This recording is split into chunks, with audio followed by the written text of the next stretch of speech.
Hello and welcome to Wrestleopinionated. This is our weekly show all about the shows of AEW. We are your hosts. I am Morg and this is... Repairman Matt Strange. Oh no, there's no this is. He's gone.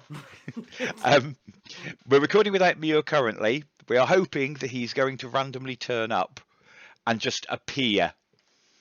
Macabre got him. At some point. How have you been this week, sir? Tired. I've been fixing a tent for our nerdly weekend away this coming week and making props. Crabs, to be specific. How about you?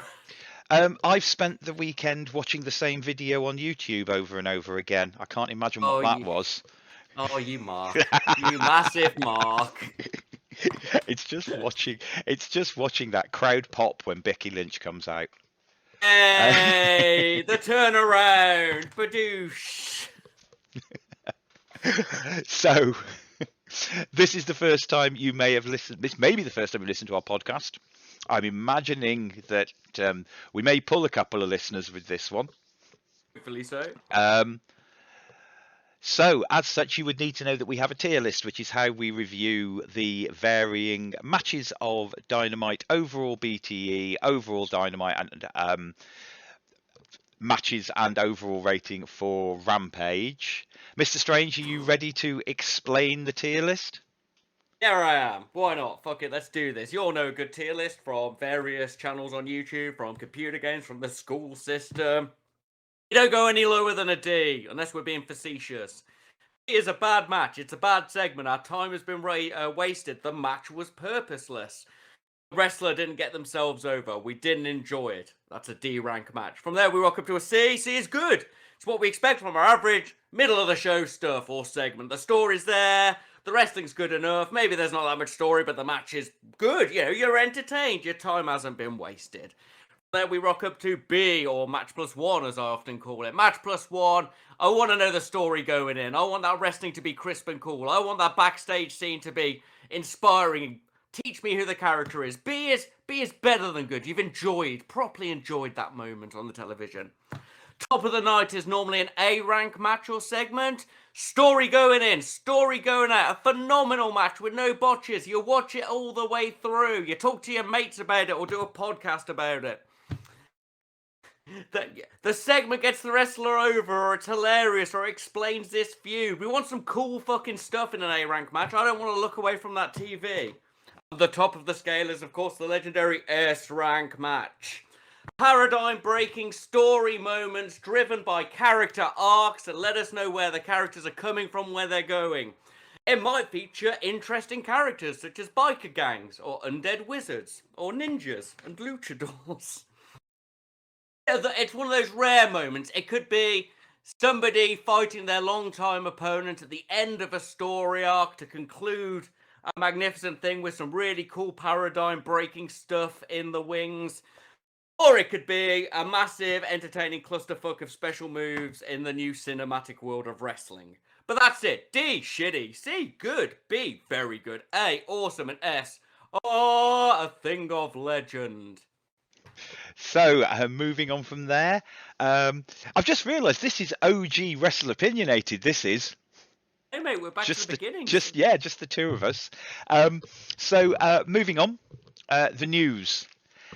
We've got quite a lot to get through this week, I think.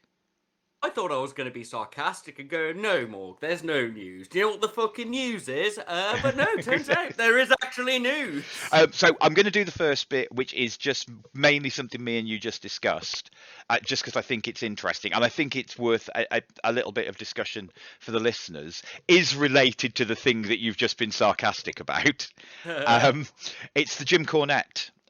Jim Cornette quote, and I've actually listened to part of a Jim Cornette episode. The quote is, "That's not how I would have debuted CM Punk. That was better." Which, coming from Cornette, who's not been the biggest fan. Yeah, it's an interesting turnaround. What's a job? What is running out? Just build him a museum and leave him. He'll be so happy. Just put him in it and talk about wrestling. I tell you what, Lightly offensive things. If he didn't come out with all the offense, I think that's the problem. He doesn't fit with AEW's more progressive feel. I'd have him as a manager for somebody any day, as a mouthpiece for someone. Wonderful. You know, as long as he's got bands. Yeah. You know, obviously, move the problematic comments aside, and I'm not forgiving him for them or anything. You know, hell, he's one hell of a talker. There he is. Well, he has been. He built his entire legacy on it. I mean, as much as people might criticise him for not being super successful and for a variety of his wrestling promotions ending and stuff, everybody in wrestling knows who Jim Cornette is. Ta-da! And if you're interested in wrestling, you know who Jim Cornette is. Yes. Yeah. So, moving on from there, some AEW signing rumours. Ooh, we need more wrestlers. Well, I think your woo then gives away the first one that's currently rumoured. Mate, if it happens, I'll pop. And I'm a smarky douchebag. If Ric fucking Flair shows up, I'll piss my pants. I'll have the best time. I want to see him and Gallows doing anything together. It would be... Obviously, he'll be with Andrade, if that's true. But him and Gallows just being 12-year-olds. So I don't want Ric Flair versus Sting. But I'll tell you how I do want Ric Flair versus Sting. I want Andrade versus Darby. Oh, with those two as the managers. Oh, I want to see Ric Flair versus Sting because I've still never seen a man die in the ring. And well, I thought it was going to be Tully, and he impressed me, and that's not fair. Right, Ric Flair will go through DDP's training, and he'll be a bendy god man in like 2 years. Yeah, but in AEW, don't forget, if you're a legend, you are nails. It's true. You do get bonus, like, plus 20% power. Yeah. Good stuff. I think a little bit more on that later. Hey! The other rumour, and there is a picture circling online, probably worth hunting it down, that very much does look like a Bray Wyatt-shaped figure with a mask on in the... crowd at, I believe it's Rampage, it may have been Dynamite. Here I am being, the great journalist that I am, getting my sources. So Bray Wyatt rumoured. Yeah, Bray Wyatt rumour. I think I'd prefer him in Impact where he can actually use supernatural powers and stuff, if I'm completely honest. I think he'd work really well with people like Rosemary and stuff.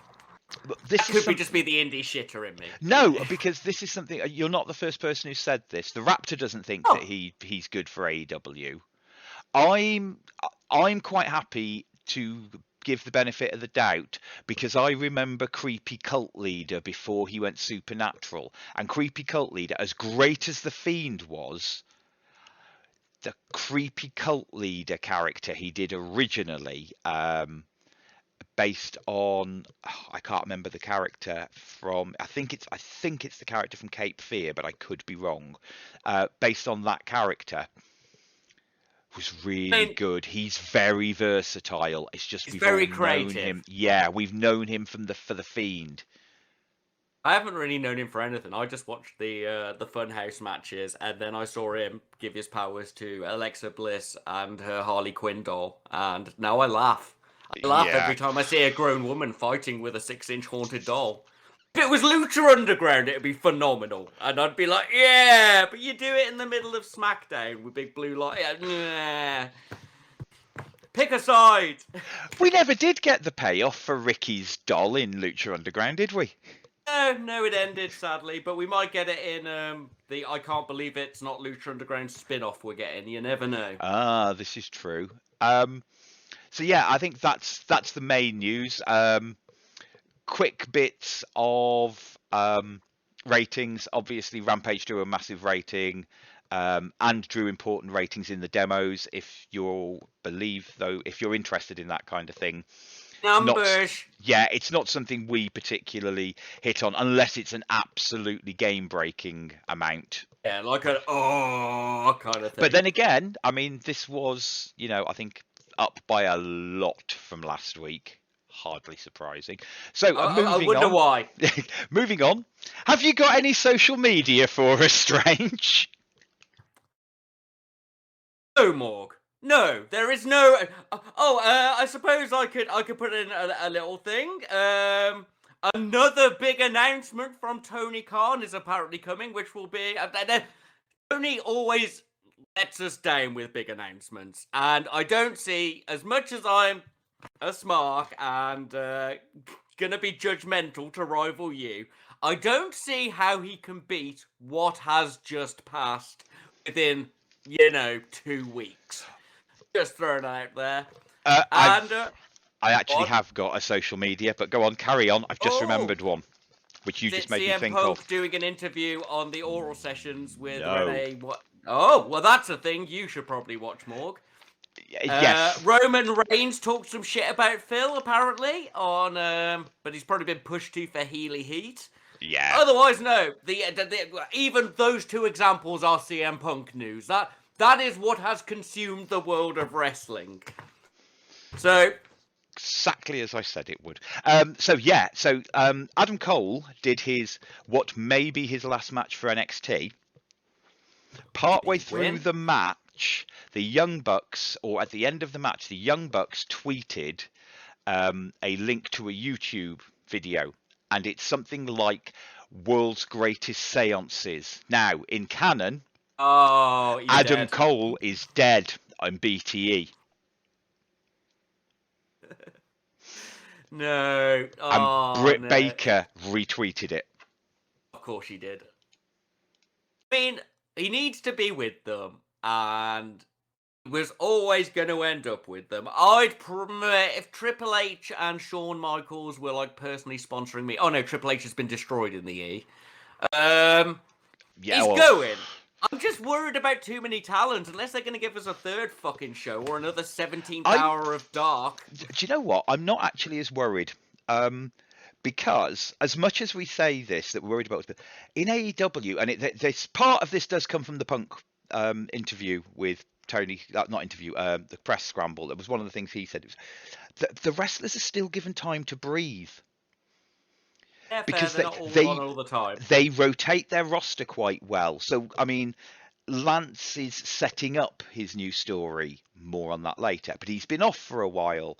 And then Darby and Sting can go off for a while after All Out. And we can rotate Eddie Kingston and Miro in. So I'm not... It's only the women's division that currently suffers. So I'm not too worried about that. But we'll see. I think Hire some women, Tony. Hire some women. I think Open the forbidden door. Well, we know. I tell you something. We know for a fact he listens. Do you remember a couple of months ago when I saw the date for All Out and I turned around to you and Muir, and I believe it was on this podcast, and I made the joke about that's one day after my birthday. It's in Chicago. Tony, if you're listening, you know I want for my birthday.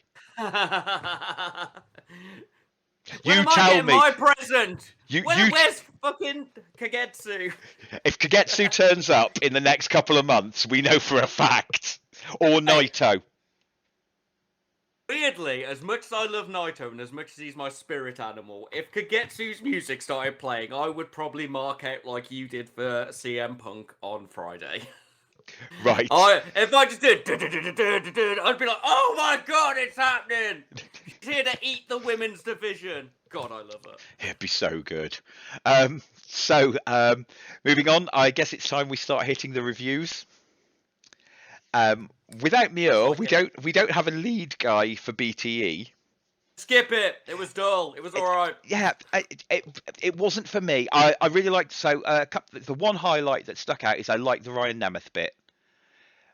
Yeah, I'm enjoying the Hollywood hunk madness things, and my missus fucking loves it with her kind of love of surreal things. So, well, I liked this one because it kind of told us the story, but from what I could tell, or the impression I got was the story behind it. It is just what we said about last week, and I think it might have been me, or it is just Nemeth doing some cool video stuff and being a bit artsy. And doing some nice artsy little movie clips. So strange. And the other bit I liked, of course, was Peter Avalon and Lever. Oh, Avalon! Oh, it was so sad. Yeah. Oh, it was so sad. I loved him playing their loving music and just going. Avalon's the best. So good. No, you're right. Anything Avalon does, I'm on board with. I want to see more of him. I assume he's on Dark, but I just don't have enough years in my life left to go back to watching Dark. So yeah, that's pretty much. So yeah, it wasn't an episode for me. It was a lot of the Bucks it was very much the travel log and the Bucks just doing stuff. And it was mainly the Elite. And there was a lot about shoes. God. It's starting to itch my inner anarchist they spend so much money on shoes. I think that's the idea. I know, but they are also spending thousands upon thousands of dollars on shoes. So they might be heel working me, but they're actually doing it in real life. And my inner anti-society anarchist soul wants to choke them a little bit, but they're all bigger than me, so I won't. And they're in America. There is the other thing is, I just think it's what they collect. I honestly, I'm getting that impression it's now. Their Funko Pops. Yeah. Yes, yeah. It's their Dragon Ball Z characters, their Final Fantasy figures. I'm trying to think of the things that me and you Dragon Ball Z characters are 30 to 50 quid each. I should know I've got about. Yeah. And I appreciate, that that's... Yeah, all right. But I honestly think for Nick and Matt, certainly, and maybe even Brandon, I think it's just the thing they collect. And they've just found a way to get some heel heat with it. God damn it. All right, okay. I'll try and get over it. I have been worked a little. I could be wrong, but I'm starting to just get that impression now that I think it's just they've got the money to be able to buy these expensive trainers, and they like having these cool new trainers. Anyway, let's get on to Dynamite. Dynamite, as always, opens with JR, Excalibur, Schiavone on commentary. Mox and Kingston enter and are attacked by 2.0 and Daniel Garcia. 2.0 then call out Sting and Darby Allin. So we get the 2.0 with Garcia versus Sting and Darby. Sting and Darby win with a double Scorpion Deathlock. What did you think of the match? What score did you give it? This was alright. It came a bit out of fucking nowhere, and somehow they just murdered Moxley with a little bit of a pre-beat down. I was like, he's dead. Oop. I'm still trying to get a little bit over the Mandala effect of 2.0 and Daniel Garcia. I think 2.0 are especially great. Daniel Garcia we'll come to later. Apparently, they were one of the greatest things on NXT as ever rise. Apparently, they were comedy fucking gold on NXT. I can see that. And so I think we just missed it. I'm not watching the opposing show because we didn't watch NXT, and because I haven't watched NXT for ages, and probably after the new rules won't be watching it again. That's just to give you a bit of insight into 2.0. What did you think of the match anyway? Sorry. Anyway, right, yeah. So I'm a bit Mandala effect with 2.0. Like, why are they the top of the card? But this was actually all right. If a bit of a clusterfuck, we got some good stuff. Sting's in really good shape for a man who's 62 or whatever he is. We got some crowd work, which is lovely. Got a bump outside on the roof. It looked a bit like tall people walking into things. I can't say it was great, but it was good. Darby's fucking run down the side of the stair ramps was nice. Eddie comes back, and I love Eddie. Moxley's still dead. It was a bit all over the place, but entertaining. I did sort of scowl a little at Sting no-selling some of the chest shots, because he just completely no-sold them, and I was getting a bit critical of that, but when he no-sold that fucking table... no-sell.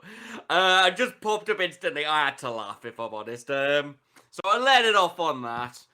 I really like the double Scorpion Death Drop. I didn't like the double Scorpion Death Lock. Thought it looked a bit silly. But overall, I was entertained. I gave it a C. Had a little bit of everything. It went a little bit of everywhere. Wasn't the most solid story. I'm still a bit Mandala effect, but I was 100% entertained. Yeah, I gave it a C with a very silly underneath it. Yeah, Funnily we're on the enough. same page. Yeah, I didn't mind Sting no selling, because they've built his character to be that. And although we didn't like it during the Team Taz, with the Team Taz feud, that has now built the Sting character. He's not the supernatural entity he was. It's just him and Darby Allin are this because they don't do supernatural silliness. They've just built Darby and Sting to be this. Sting is this unstoppable. I mean, he is the Dub C Dub Undertaker, and still able to go. And Darby is just the unkillable. Thing. Indestructible crackhead, as we Indestructible crackhead. That's it. He's the indestructible no crackhead though, because he's straight edge. So yeah, I enjoyed it. Following on from that, we had Sammy's special announcement. I thought lovely, it was heartwarming. Heartwarming. I think it really deserves a rating on the show. Just a nice moment. If you watch Sammy's vlog though, then you know his fiance, and she is lovely. And she does get a bit camera shy, and so yeah, it was. Me and the Raptor found it a little bit more heartwarming because we have watched Sammy's vlog semi-regularly. Yeah, fair. So, I jump in and out of it. Yeah. So then you had Tully and Sean Spears promo. Thoughts? Eric, shitty healing, fine. Was all right. I thought this was good classic heel work. Yeah. Moving on. Sammy Guevara versus Sean Spears. Sammy wins with the GTH. What did you think of the match, and what score did you give it? It was good. I had a good time. The ramp fight was not so smooth. It looked a bit clumsy as they got into the ring. Then we got some actually really cool in and out of the ring moves on each other. Really brutal looking spike trial driver that made me go, oof. And I was like, why no DQ? And then I realized the bell hadn't rung, so I had to let that go. Some weird Tully spots. Yeah, it was fine. It was good even, but it had some weird pacing. Slowed down for picture-in-picture, and we had a lot of chopper kicker, which normally I like, but a bit long. Suddenly good of a sudden, then suddenly slow with the chair bits again.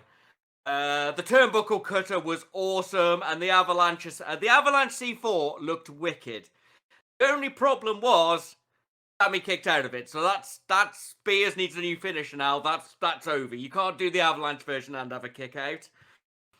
We had a finisher steal on the railing, which I enjoy a good finisher steal when they come out. That's always a nice little a bit of a thing, which I don't know, reminds me of computer games, I suppose.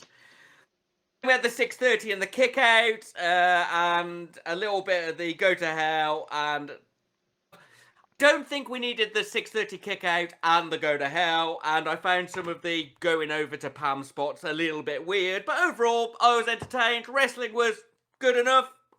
See you again. Interesting. Right. This got a high B. I really enjoyed this match. This was a brilliant payoff to a short feud with some excellent heel work, a brilliant babyface win in their hometown, which I'm probably jaded because Dub Z never fucking do it, from my years of watching it. It was, I really enjoyed this. I was absolutely glued all the way through. You might find I'm quite positive about this one for reasons, because of how I watched this Dynamite. I watched it just before watching Rampage, literally. But no, I really enjoyed this match. I thought that I actually really liked the way that he did the 630 and he did the other move. And I think kicking out of the Spears Avalanche C4 in front of his hometown, in front of his brand new fiance, I think that just showed massive babyface fight to me. I am more jaded than you. Yeah, Sammy felt so over with this crowd, and the crowd is the thing that pulls this up. 100%. Yeah, so I gave it a high B. I don't know where we're going to split the score on that. I'll round it to a low B because you're super positive, and you know what, Morg? I think it's your week, and we don't have Mule here to drag us down. Right, so moving on from there, Christian Cage backstage interview interrupted by Don Callis. Any thoughts? I actually really quite like this. I enjoyed the good callousing, I enjoyed the good Christianing, and I like the fact he keeps calling him a carny piece of shit. I gave it a B. I think it was a little above average showing the feud between these people and stuff. I had a good time. I'm with you. Christian's back on form. I have a feeling that he's going to join the echelons of Mox, Eddie, MJF, Britt Baker, Jericho, and Cody at the beginning.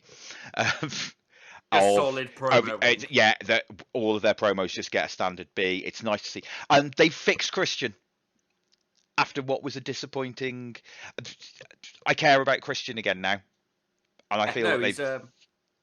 Like he didn't talk for the first few showings, and we were like, "But Christian's good at talking." Yes. Why are you doing this? So after that, we had a Dante Martin promo package. Any thoughts? Fine. No. I thought this was brilliant because this. I don't rank it, but what was important about this was that we saw it the week after he'd had that star-making performance with Kenny Omega, and I think it was very clever to re-show it and keep him in the back of your mind.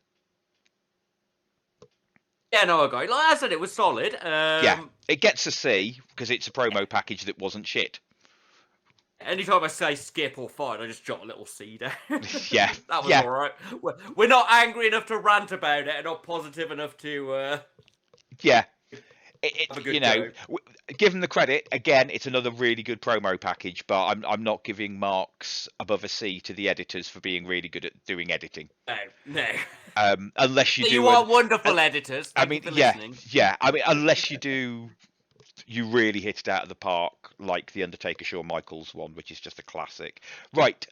From then we had Dan Lambert from America's Top Team. MMA man. Doing his heel his promo. Face promo.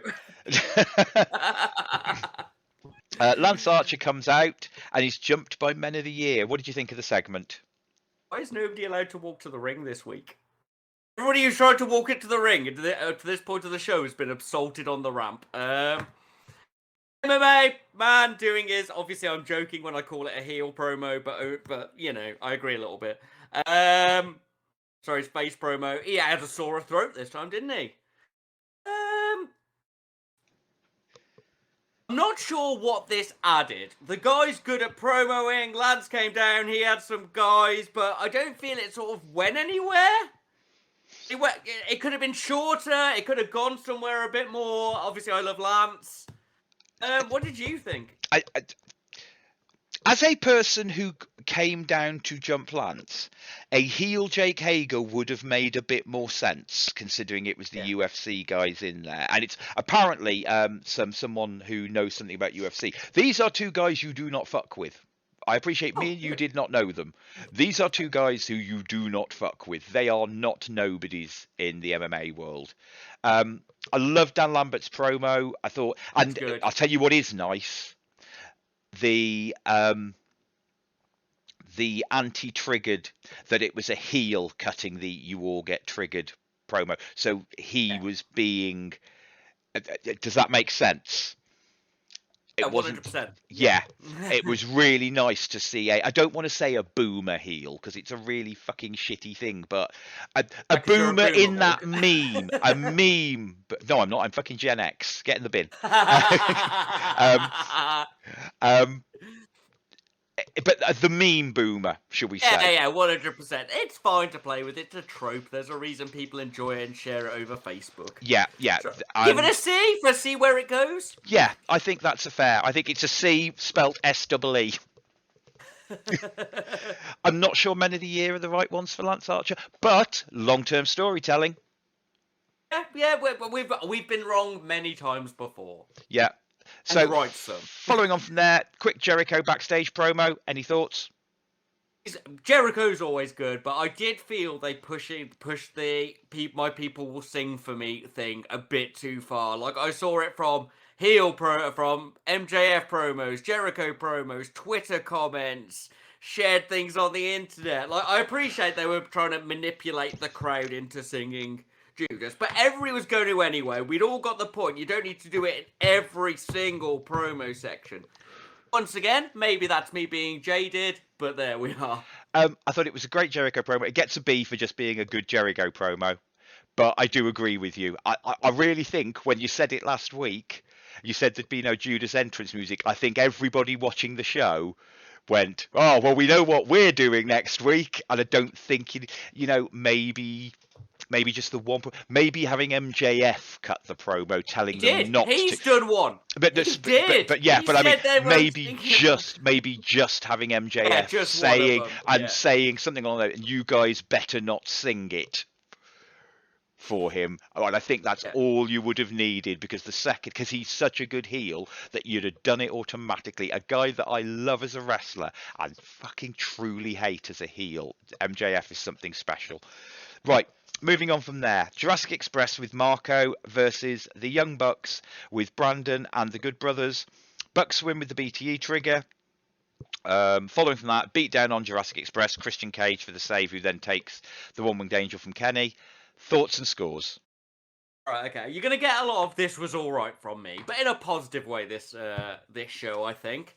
This was all right. I enjoyed Nick's arrogant start, and we got some great exchanges between Jungle Boy and Nick, and then Matt tags in as well, and it was good. This was the first match in this show that actually felt like a match to me. Like, everybody got to the ring and a match began. Dinosaur looked good, and he's got a lot better, and he's added a cool little backdrop slam thing, which was nice. Paced, solid, lots of big moves. Got quite slow in pick and pick, and Jungle Boy ate a lot of shit. But it was saved by a back rake with Matt, and you know me, I love a good back rake. Dean, as I said, has improved. He's even improved his strikes, even if I could see his little hand for his slap. But, you know, I'm smarky. Top rope brainbuster looked fucking rough, and I was like, ooh. It was good. They didn't overdo it as usual. But Jungle Boy took most of the move through the chair when he tried to do the slam on whichever one it was he did.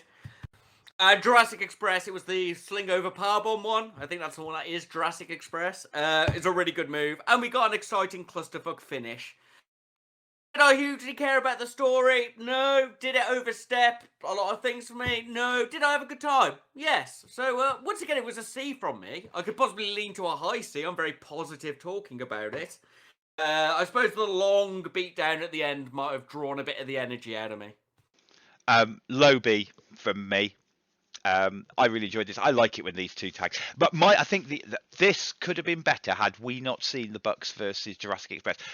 A match, I will state, if you go back and listen to our early Dark and early Dynamite, a match that happened a few times, and I believe it was all three of us said, but they're always really good when they get together. Yeah. They've always got chemistry, these two teams. I thought the Young Bucks were phenomenal in this match. I mean, they're coming out of nowhere to get the kick out. The ring work, bits like you saw one of the Bucks get completely knocked out the ring, and then Jurassic Express hit their finisher. You're like, well, that's it. They're going to drop it on Dynamite. And then he just comes out of nowhere to break it up. The Bucks are even better than we think they are sometimes, and I think we forget that. Yeah, and I'm a bit of a mark for a Young Bucks match, which, considering I used to hate tag team matches, says a lot for the Bucks. It says a lot for just putting some work into your tag league. Yes, I'm honest. Yes, there is that. But also, it's always the Bucks matches where I'm like, no, I really fucking enjoyed this. It was amazing. Yeah, absolutely fantastic. I really enjoyed it. Moving on. Britt Baker and Jamie Hayter backstage interview. Any thoughts? I don't want to sound negative. This is probably just me and my punkish little attitude. I miss rock chick Jamie Hayter. She's not the only one. Where's she gone? She's in phenomenal fucking shape. Look at her. She got arms, everything great.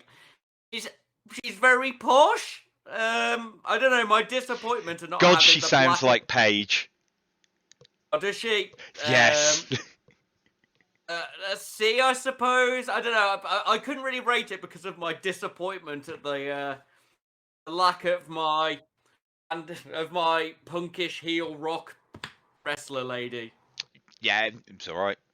Give it a C and passing old culture disappointment. Yeah, it was all right.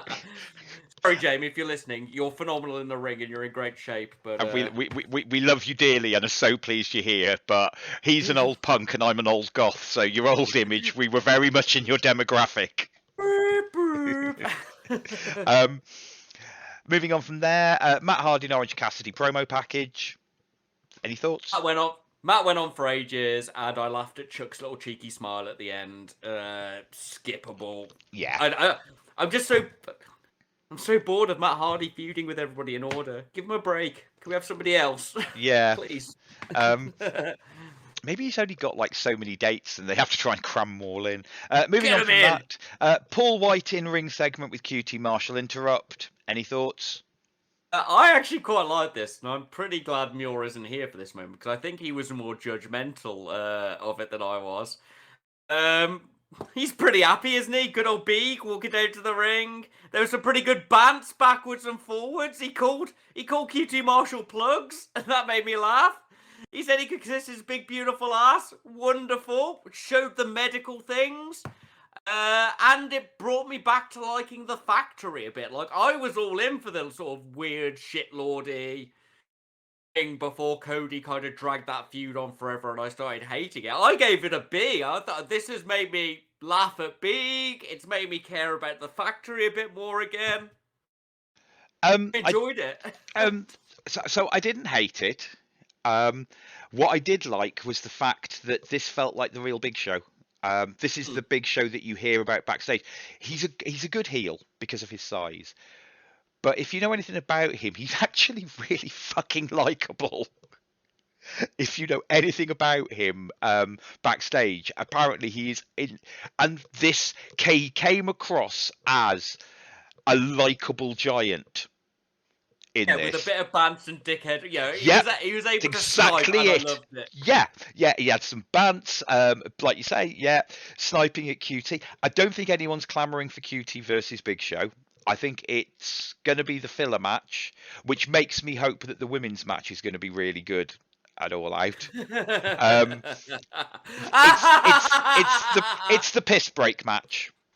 It is the piss break match, and it'll be fun to see Paul White come out. Might pull out a phenomenal match. You never know. Yeah, well, I have a feeling that QT will go in and eat a chokeslam. And I think what we're heading for is Anthony Ogogo's gut punch versus the weapon of mass destruction, the WMD Big Show's punch. And I think this is where the ring get blown out. I think this is where we're heading. God, I hope we get a Dragon Ball Z fist collide. Sorry, I pissed my pants. Oh, I would love that. That will get an S. That will get an S. Jade Cargill promo. I love those two together. I think they've got a really good dynamic. And charming Mark Sterling makes her. I'm happy with it. Solid set. I don't think she crosses quite into the legacy of people I just write down B down for, but I'm always amused when they're together on the screen.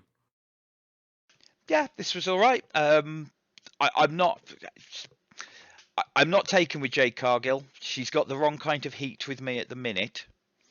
But I'm still willing to to sit back and wait. And I'm the difference with AEW and WZ is with AEW, I'm happy to sit back and wait and see what happens. I appreciate we do an AEW. We do an AEW podcast. So we're obviously more positive on that as a show. But in the grand scheme of things, I trust the process more in AEW. Because their plot lines don't end in 3 weeks after 50-50 booking of a load of matches. Yeah. There's been no poo spots yet. Just. Then we had the Elite backstage promo. Any thoughts? Solid villaining. They've got their thing down now. It's reaching that sort of level of not quite the Moxley, other people level, but yeah, solid villaining. Loved the payoff to this and that match will be in a steel cage, and God, it better be the Lucha Brothers. It better be. Let's be honest. Lots of eyes are going to be on All Out. We'll talk more about that in a bit, for reasons. And if you're going to put lots of eyes on All Out, which 2 tag teams do you stick together that you know have chemistry, can work together, and have had at least 3 phenomenal matches so far? And I appreciate we've seen it before, but it's 3 phenomenal matches where didn't feel like we'd seen it before, and we haven't seen Bucks versus Lucha Brothers in a cage. In a cage. It's true. I do love a cage match. You know, Hopefully so. Yeah, so I'm 2.0. They're winning. Oh, that would be fucking awesome as well.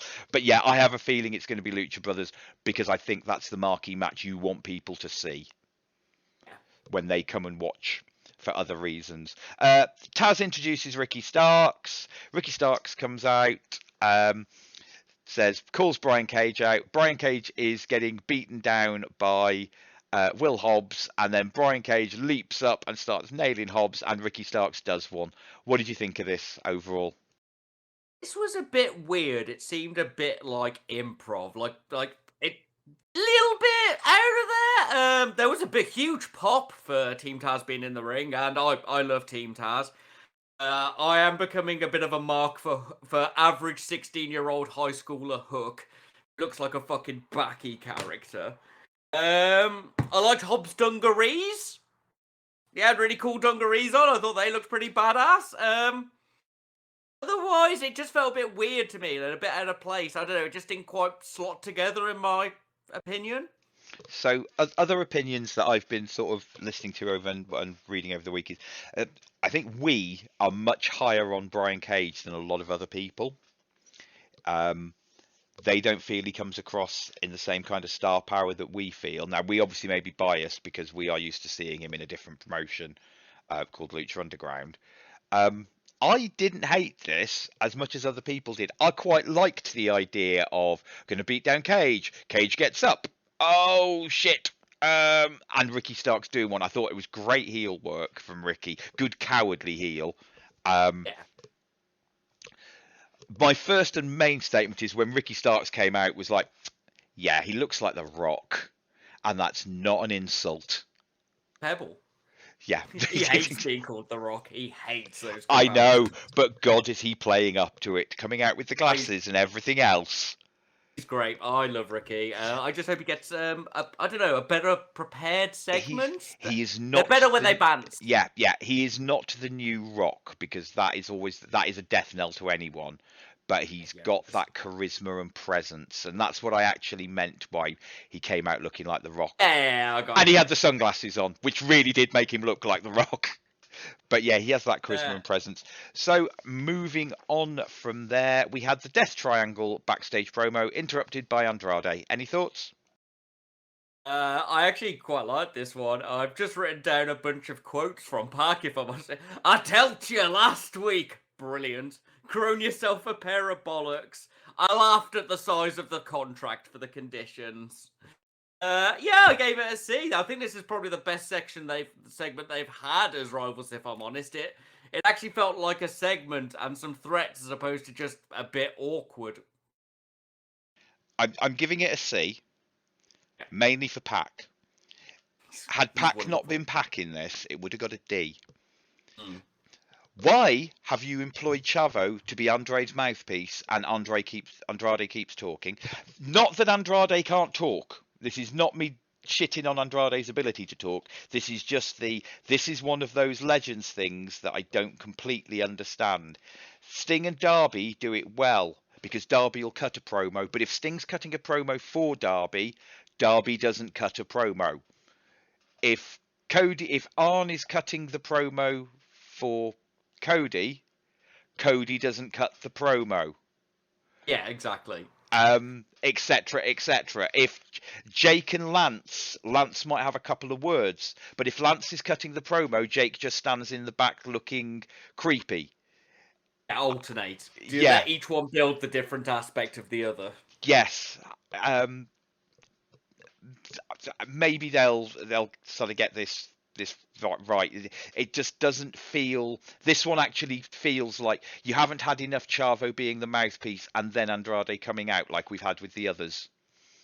Because I realise that I appreciate that I've just said they alternate, but you know what I mean. This one doesn't feel like that. It doesn't feel quite right. But it was a C. We'll see. Wait until Flair arrives. Yeah. Ric Flair will save him. Oh god, yeah. That one. So following on from that, Penelope Ford versus Thunder Rosa. Thunder Rosa wins by submission. Thoughts and scores on the match? 8 minutes, 3 seconds. It's an official match, Morg. I get to properly rate it. My God. This match didn't get me at the beginning. I think at the start it was all right. There was a bit of a lack of chemistry, and it went straight into picture-in-picture after a great outside cutter. But the start seemed a bit off, and I've been critical of Ford before. And in honesty, she seems to care more now. Like, she was a lot sharper, and in picture-in-picture, the match was okay. It didn't slow down. And it actually got better, and they got more comfortable with each other as it went through. I can't say it became great, it became solid. And we got a good Rosa comeback, post-picture-in-picture. Interesting grapple-off to a rope break, which is... I enjoy actually seeing grappling in wrestling. Ford's deathlock's actually really quite good, if easily countered, as we saw like 2 or 3 times in the match. So yeah, it started slower and clumsy, but it got... okay, like positive okay, good. I'd give it a C. I didn't hate it. They got a full match. I've seen people improve and chemistry grow. Some new moves, and that's always nice. I'm going to open this by saying, and this harks back to it just being the 2-man team again. I love Western women's wrestling. I am a big fan, and and this is 2 of my favourites. I really like Penelope in the ring. I really fucking love Thunder Rosa. She is probably my favourite babyface currently, who's getting a lot of current. It's between her and Statlander. We've not seen Shida for a while, and we've not seen Yuka. I am riding it with that. Yeah, I'm riding it with that. But it's between Thunder and Chris Statlander, and Thunder's probably just got the edge, mainly because she feels like she's got the star power. It was a great match. Do you know what I'd have loved this to be? A fucking story that had nothing to do with the belt and actually been a proper feud leading to a match at All Out. Oh, come on. Easy now. Let's not overdo this, Mark. It's that same criticism, and I know we say it again and again, but they've got the talent now. We're not in the pandemic. We're not in the point where they're all green. What if? Britt does not feel green anymore. As green as she felt at the beginning. Oh, Britt is... and you put Britt in the ring with Thunder Rosa and fucking magic happens. What if we just hired more men who've just been released from WWE and got them to have more matches? Oh, shit! Right, so, breaking news, because I've just remembered it. Do you remember the Jon Moxley very high quality video package after he left WZ about him breaking out of the prison? Yeah. Buddy Murphy, the actual Paradigm Shift promo. Yeah, Buddy Murphy has just done a very similar one. Oh. Who's one of the people, much too much of a budget for him to have done. Somebody else who's just done a high budget video of a similar type, Ruby Riott. Oh, okay. Oh, woman. That'll be 2 new women's. Shit. They're going to find the extra 2 minutes. She's totally in mine and your demographic, because she ain't turning up not being punky. There's no chance. After a fucking punk song. Yeah. Ruby Riott. So yes, I forgot that in the news. I knew there was 2 other things that had happened over the week that I need to tell you about. Ruby Soho now. Ruby Soho. That's it. Yes, Ruby Soho.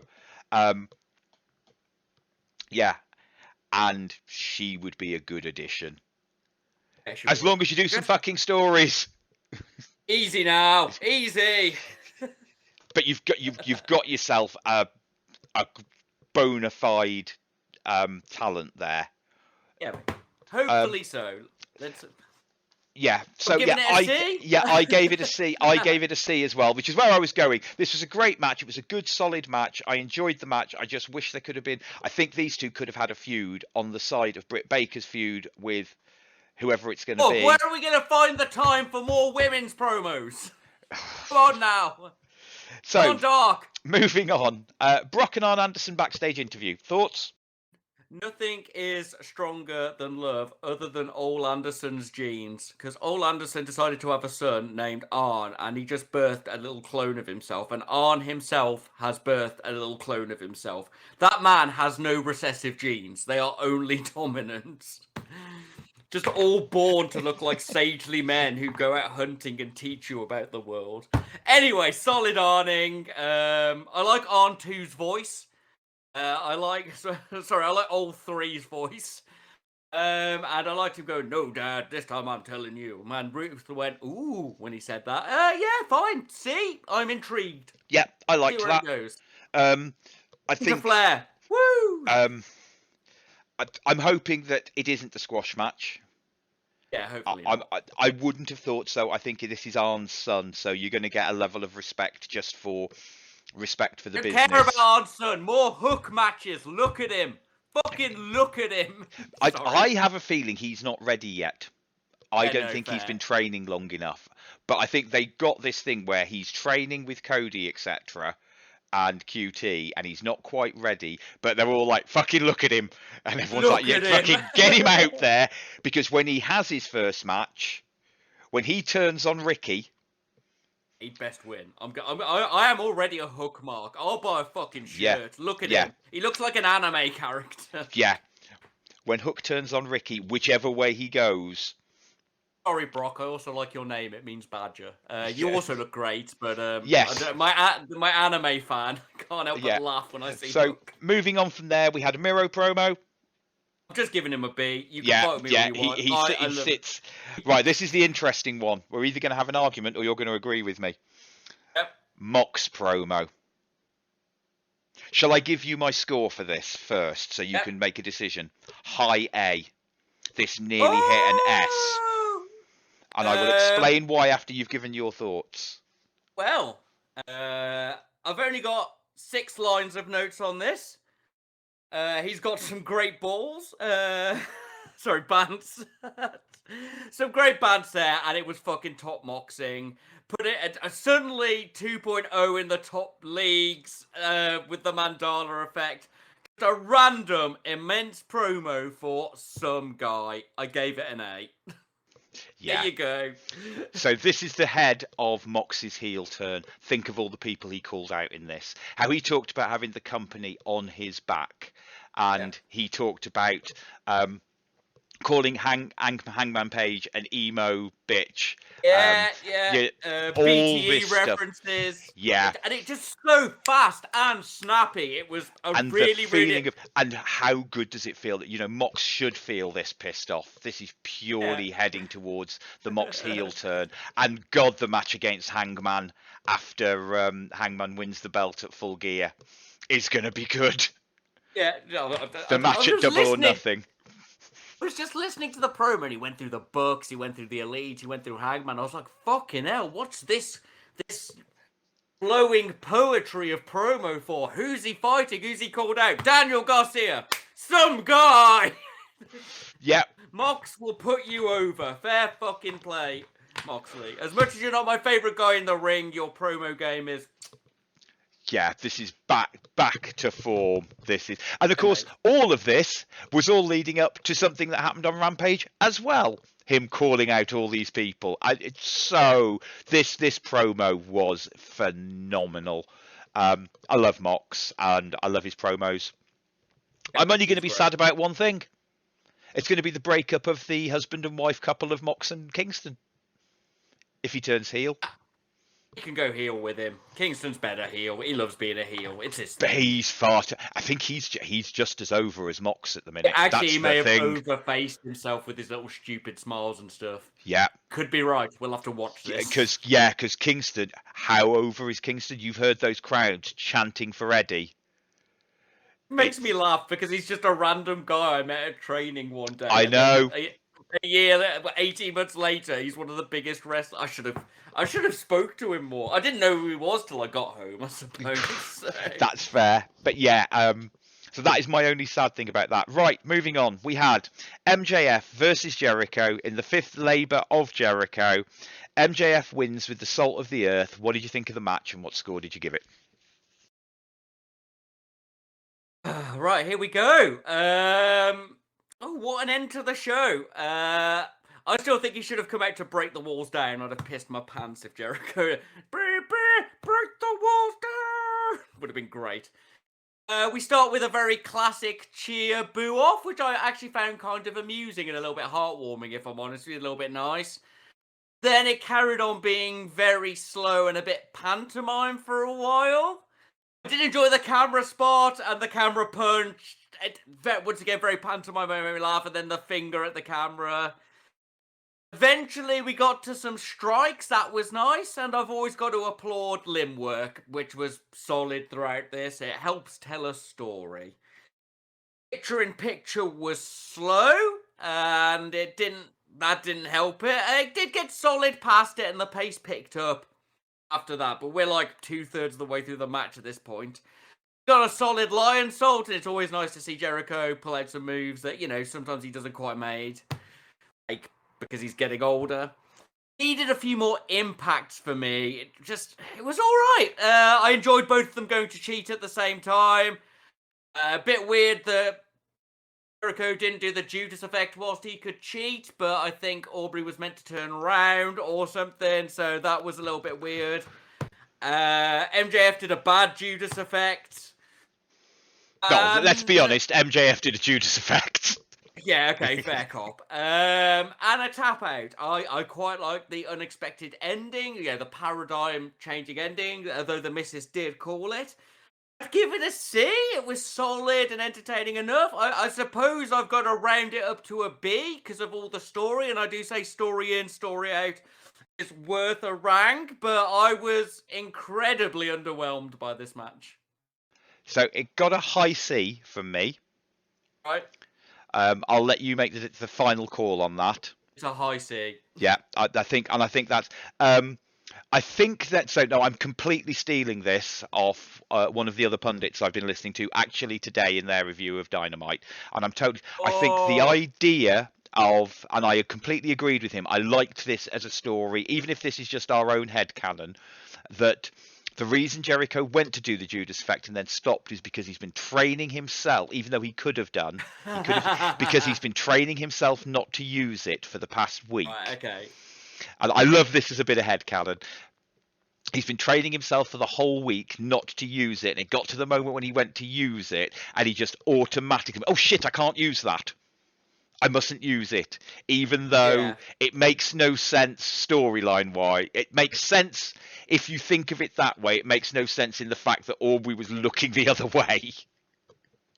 But as a piece of headcanon, I'm like, that saved that spot for me. So as long as I think of it that way, that works.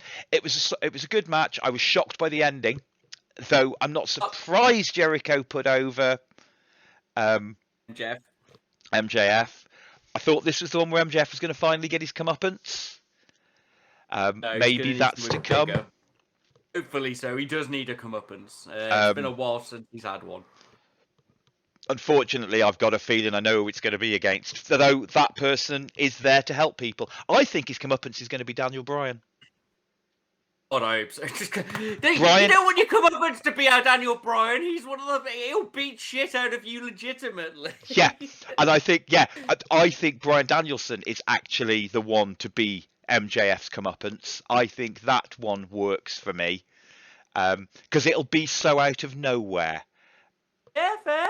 If D-Bryan just came out and just kicked the ever-living shit out of him in and out of character. Well, yeah. But yeah, good payoff to the story. Don't think it was... I'm glad it wasn't on the pay-per-view. I don't think it felt like a pay-per-view story. I think it's felt like a good filler Dynamite story to keep us going for 5 weeks, to give us a nice little story, to give us the final payoff for MJF. And MJF now sits on Jericho's throne. And it was not about him being the new Chris Jericho, which is what I was harking back to from before. It's about sitting on Jericho's throne and being the best in the world at what he does. And that's not a tease for anything else. That is, that was Jericho's old catchphrase. Yeah, they've already done tease, that. That's next. Yeah, but that is what MJF is. He is the best in the world at what he does. Being a guy I love and God, I fucking hate him, and I cannot wait for him to get his comeuppance from a babyface. Oh, they should have just set Lance on him. Why did they give Lance an MMA theme story? It could have just been Lance beating him up for no good reason than the fact he wants to beat him up. Sorry, we're fantasy booking that at some point. Boy, are we fantasy booking that.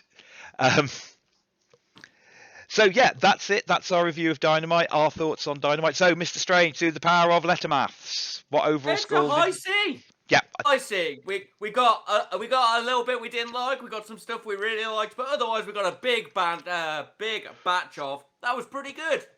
Pretty good. So, moving on. You just want to do your bit first, and I'll comment after your excitement goes. No, Rampage is yours. I am stating now. I am pulling the editor card. All right, okay. I'm pulling the editor card. The first segment is an S. And I'm pulling the editor card. I will go back and edit out you saying S somewhere else if you disagree. I was going to have this for both of you if you were both here. I will never pull this card out again, but I will let you, because I think your description will be better. So, Rampage, over to you. Right, okay, so AEW Rampage. I am not a CM Punk fan. As such, I've got nothing against him. I like to be sarcastic about him because lots of people really loved him. I missed the CM Punk era. Didn't watch it. He means nothing to me, Vienna. The Rampage starts with good old Phil, big CM Punk, putting out down to the stage. And what else were you going to do? Don't save him. Just fucking open your show with him. Correct. And it was 300% pop. I've not heard pop like that in a while. And it was kind of wholesome. You could see the emotion in his eyes and face. Either that or he's a sociopath. But you could see the almost maybe I did miss this in his little twinkly eyes. And he didn't just talk about himself. He made a reference to Britt Baker in Pittsburgh, and I thought that was nice. And he's obviously Can I just cut across you quickly? Go on. I want to point this out because other people have noticed it, and he also hammered on this in the media scrum. The first thing he did when he went out there was put over Britt Baker. Exactly. It was really good. Yeah, sorry, carry on. Yeah, and he's solid on the mic. He did a couple of subtle rips about not being happy where he was, and I was like, it's the subtle rip on the WWE. Everyone gets one. And then he sort of redirected it to being about Ring of Honor, and I was like, that's actually quite clever. When he said there were some scores to settle out back, I was like, is Colt coming out? But I probably shouldn't joke about that as that's real life issues. For me, he went on a little bit long. It could have been shorter. I did think it's really good that he pointed out Darby made his references. He shared the pop at the beginning and the end. And I can't disagree with that crowd. You know, it might not have been for me. I might have been watching it on TV. I'm not a CM Punk fan. But the crowd was with him 100%. The entire internet has been with him all of the way. So I'm not going to give a personal rank to this. I am going to agree with you. It is a S-rank segment on a show that has brought a lot of people's eyes from the rest of the world to a phenomenal wrestling pop. I can tell you that S-rank will be assigned secondarily to the end of Rampage so the rest of the show is reviewed fairly. That's fair.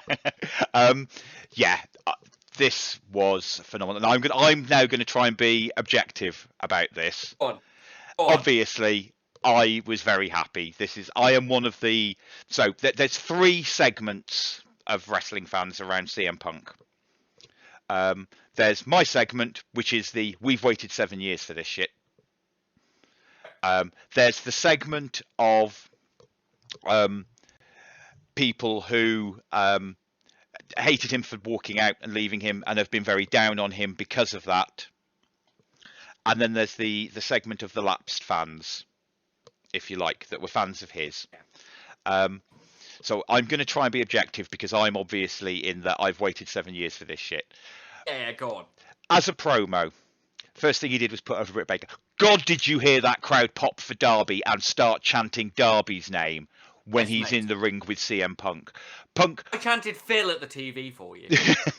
The fans have just absolutely... This was a really solid promo for putting over the company you are now working for. The subtle digs at Dubsy, and I think everyone gets one. I think he's allowed an extra couple. Said that since the start. Yeah, but I think he's allowed an extra couple.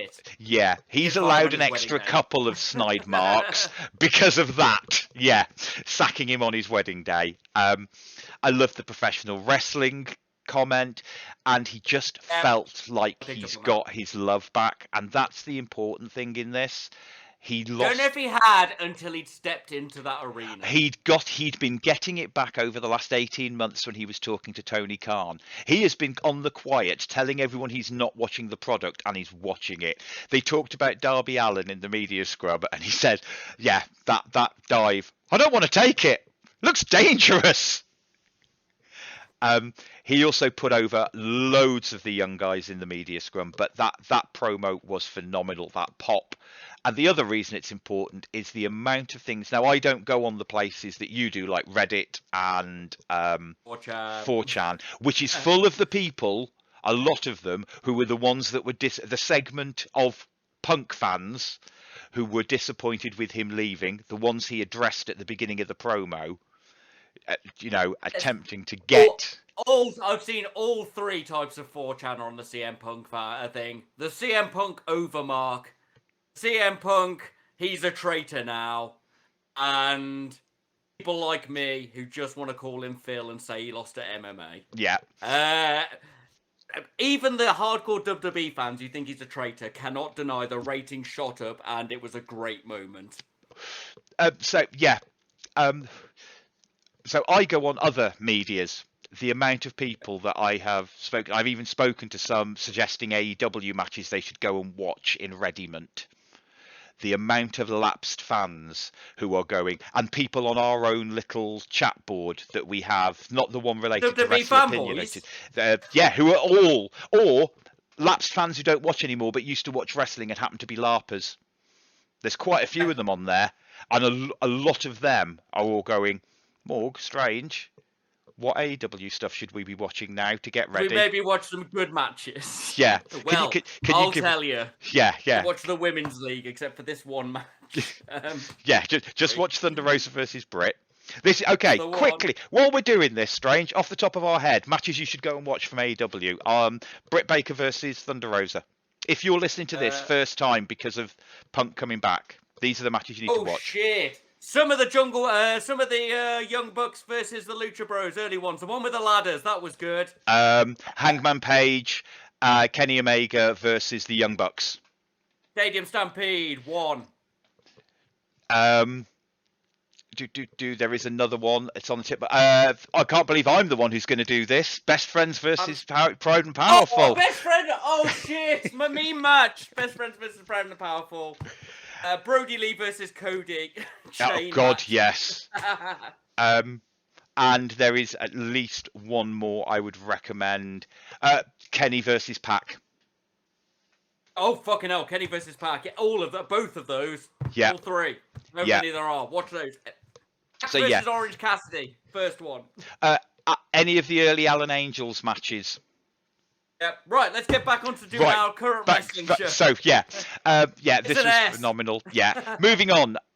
It's over to you. I nearly started doing the Dynamite thing. Right, it's okay. We get a pre-match promo for Jade versus Kiera Hogan, which was a solid setup to a match that was 1 minute and 5 seconds long. I know a lot of people were excited for Kiera Hogan. She didn't even get an entrance. Good. She had a good speed start. She actually looked pretty good in the 20 seconds she got to do anything before she was booted in the face, and it ended. So I gave it a D. Skip this match. There was literally no point for it to be there. Do you know what score I gave this, Strange? Captain Positive over here on the night of the should have been the greatest Rampage ever. Yeah. I gave it a D. I was really looking forward to seeing Kiera Hogan. Well, that's a shame. You saw her. Congratulations. I actually skipped half the show, so we're going to go back to that. We can now. Oh shit! Yes, moment. Yeah, we have. I forgot to turn my sheet of paper over. Right. Okay. So we had a Cage and Jurassic Express promo before their match, in which Christian Cage said he was going to take Kenny's soul. To gave a C, it was a solid enough promo, but I was like, Christian eats souls now. You best watch out, Miro's coming, the fucking Redeemer. And we got Private Party versus Jurassic Express. Which, oh shit, I believe Jurassic Express won. Yeah, Jurassic Express won. And I assume the Jurassic Express. They should probably name their move a different thing. This match was pretty good, actually. I had a good time. It started good, it slowed down a bit, it got good again. Cassidy and Jungle Boy, great little nice and quick opening up segment, and it kept up with the Quen tagging and just Jungle Boy really fast, just looking phenomenal. And he's looked phenomenal in every match he's been in for a while. And then we hit picture-in-picture, and it slowed down for Jungle Boy to eat shenanigans-based shit for so long I lost interest. But then we got Jungle Boy step off Isaiah as a counter to one of Private Party's move for the Jungle Boy post-break comeback, and we got a good power hot tag from Dino Saw.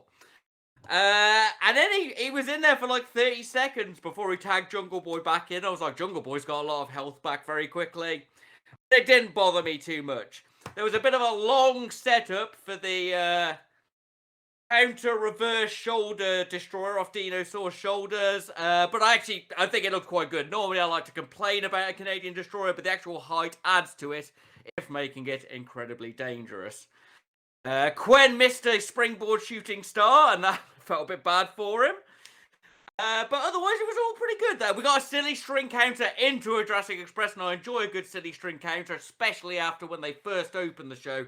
The move was done all the fucking time. But Marco got fucking bumped into oblivion from Matt in a side spot that I don't think was needed. Isaiah did one of the best dirty tights grab pin things I've seen for the kick out, which I enjoyed. The gin and juice counter into the DDT was actually great, and I really enjoyed that, and we had a great pin. It was good to slow to good again. I gave it a high C, low B. We had enough story. We had enough stuff. Did lose me quite hard in the break. But overall, I think it was actually quite a nice, high-paced match. Give it. Low B. Low B. Low B. Because of so many good, great... a low B based on a lot of really cool high spots.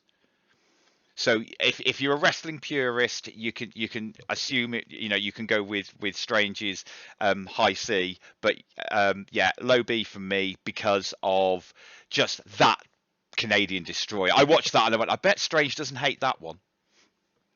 All they need to do is not look like a man's back flipping onto his head. That's all I want. Yeah. Bit of momentum. I enjoyed this match, and I'm looking forward to Jurassic Express getting eaten by the Lucha Brothers in the semi-final. In the final. Then we had Kenny and Don Callis doing a normal, good and solid promo with nothing special in it, so we can skip that. I've got to give one highlight out to Kenny going, this night that's all about me. Oh yeah, fair call. It's pretty good. Yeah. Then we get back to the women's section that we've already mostly skipped. We can skip it again because it was pointless, and we move on to the pre-pep for the main event. It looks like we're going to get these Mark Henry interviews before every main event of Rampage, which is all right, I suppose. He's lovely. I don't know. He's not as much of a hype man as I'd like. The guys actually did a great little promo section. Apparently, what's his name? I've got him down as Garcia. Daniel Garcia. Has beat Matt Sydal. That would have been nice to know earlier. And his side was kind of saved by Blessed Team 2.0, who I love. And Mox was great, and he used the line, they've got a better chance of getting me pregnant than beating me, and that gave me a hearty chortle.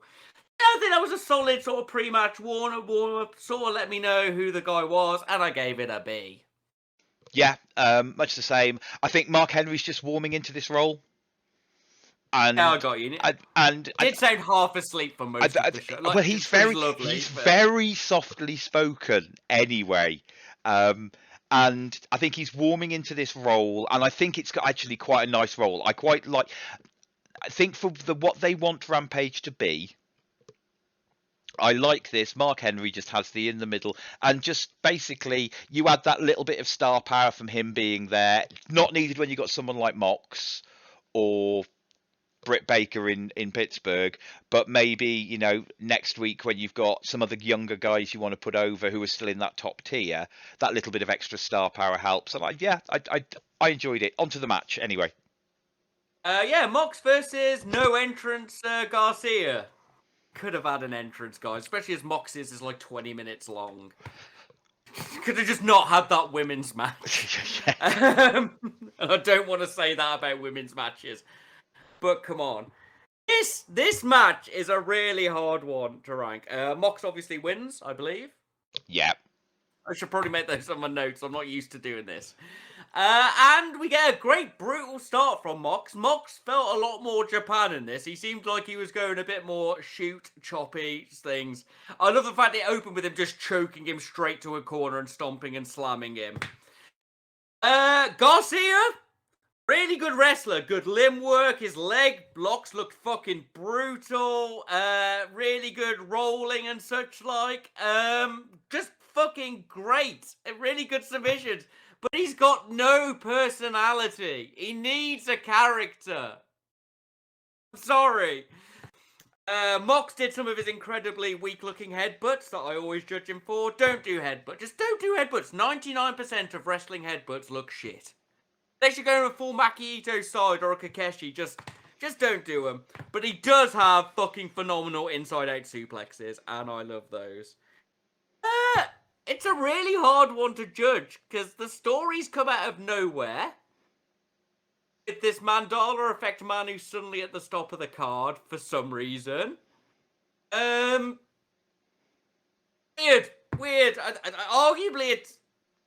Arguably, the match could technically be a B if I knew anything about why this man who has been on TV for 2 weeks is suddenly in the main event against Moxley. What did you think? Come on, give me your thoughts. Morg. So the problem with this is I thought the match lasted 5 minutes. It wasn't until talking to you beforehand. Well, so I was on a bit of a hype. This was I like this idea of these two. This young tag team, this trio, just putting that out there, this trio who are going after the big guns, so they're making a name for themselves. I think it was a weird it wasn't a star-making experience in the same way as Daniel Garcia. Sorry, not Daniel Garcia, this is as Dante Martin. But at the same time, I don't think this hurt Daniel Garcia. Oh, he's really good. Yeah, you got to see how good he is. Who is he? Yeah, well, that's the thing. He's this guy who's come out and he started challenging the big. What I want to see, I don't want to see him now feud with Mox and Kingston. I want to see him call out Kenny. Or, well, another top-tier babyface, let's say, rather than a top-tier heel.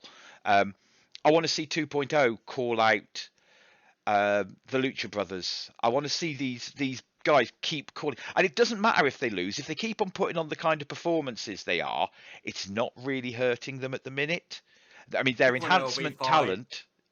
2.0 have got that big 2.0 assigned. Yeah, 2.0 aside, Daniel Garcia is not yet. 2.0 have that big upper mid-card energy, a bit like how Chucky T and less Trent, but some of the best friends do. You know what I mean? I tell you who I want 2.0 to call out. Beaver Boys. Oh, the Beaver Boys! Fucking love the Beaver. Yeah, no, that'd be a good match. The promos before. Yeah, no, I mean, we're not talking MJF Mox promos. We're talking absolute comedy, fucking gold. Yeah. Yes, mate. So what did you give the match? I think I'm going to agree with you. I think I'm going to say it's a B. It was good. It was solid. It was good. With a little bit more explanation, it would, and without Mox's headbutts, it would have been really solid. Yeah. I'm sorry, Mox. Don't come and beat me up. Yeah, we do love you. I'll poke you in your arm scar. Come on. And then for the end of the show, everything went dubsy-dub. And it was pretty solid dubsy-dubbing. Yeah. I enjoy a bit of a dubsy-dub ending. But that's it, unless you've got anything to add. No. What's our overall score for Rampage? Weirdly, it's ended up as a little bit better than the previous show. It's a B- with a +1 S-rank Punk on the side. There you go. It's in a big square for. We need cameras so people can see the mad shit I draw when I'm doing these. Well, at some point, I have been thinking that maybe we should start doing these as a live Twitch stream every week. Fair, mate. If you like that, write in and tell us. Yes. PO box. We don't have PO boxes. No. Morg will tell you that shit at the end. Funnily enough, I'm going to do that right now. We don't have any. We don't have any messages, letters, correspondence, emails. You can get in touch with us. We do lots of things if you listen back to previous shows, and I appreciate there's a year's load of these. We'll talk about anything. But talk about anything. We have previously, if this is the first release of the show, we have booked normal actors as wrestlers. We have done on the fly booking. We'll happily discuss anything. We've reviewed old matches, our favourite matches. We'll review your favourite matches. We'll review matches you think are absolutely terrible. Yeah, I do like a good terrible match. Anything. Shit. Yeah, send us some stuff. Wrestleopinionated@gmail.com. We are WrestleOP on Facebook and WrestleOP1 on Twitter. I guess that's it for this week's show. Sorry we don't have. I'm assuming that normal service will be resumed next week. Quick apology from me. Last week's YouTube video refused to upload. I will try and get it uploaded to YouTube within the next couple of days. It's a very busy week for myself, Strange, and Muir. But hopefully. Gotta go nerding. Yeah, we've got to go nerding. I want to thank Anchor.fm for hosting the podcast. You can find us as Wrestleopinionated on Anchor.fm, Spotify, and on YouTube. Mr. Strange, over to you. Thank you for listening. We do love every single one of you, so please click that little like button, that little share button, that little subscribe button, whatever the little 5-ranky star system on Spotify is, and I don't know what's on Anchor. I've never been able to figure out to use it. But please give us a like, share, subscribe, all that bollocks. We appreciate you listening. Send us some stuff to listen in. Thank you very much. Back to you, Morg. All that's left to be said is goodbye and good night.